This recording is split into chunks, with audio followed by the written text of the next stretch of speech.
An elaborate scam to steal from a local man robbed him of much of his savings. Within 15 minutes, he'd lost $24,000. He called 2 Wants to Know's Kevin Kennedy, who was able to get some of his money back.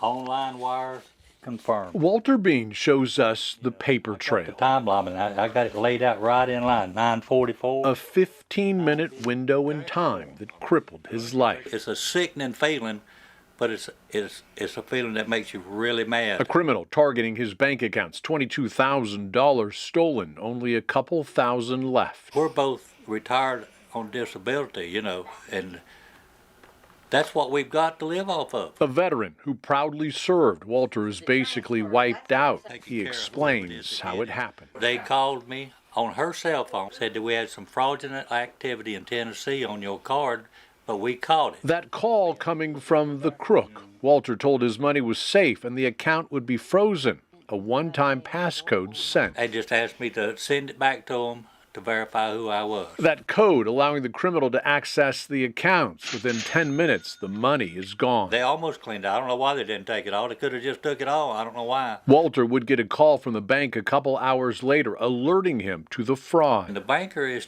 she said, I've tracked the money down. Here is the money.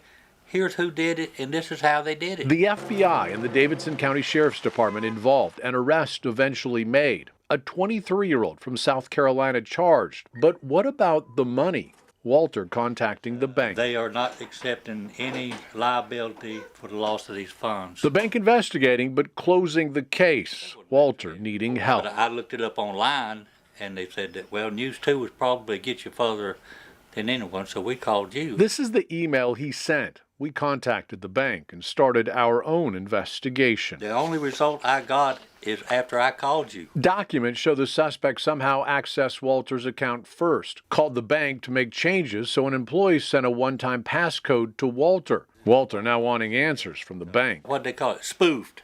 He said, we have been spoofed. I said, well, hell, they spoofed you before they spoofed me. While Walter did send a code he shouldn't have sent, the bank could have done more to prevent this. After our investigation, we are writing in response to your complaint about the wire claim. Walter sent a settlement offer, the bank sending him a check for $18,200, most of what was stolen. When they called and told me that, it was a relief. I mean, I felt a little calmer because, I mean, we were struggling. We've been struggling with this. The bank not admitting fault while providing tips on what to do and what not to do in cases like this.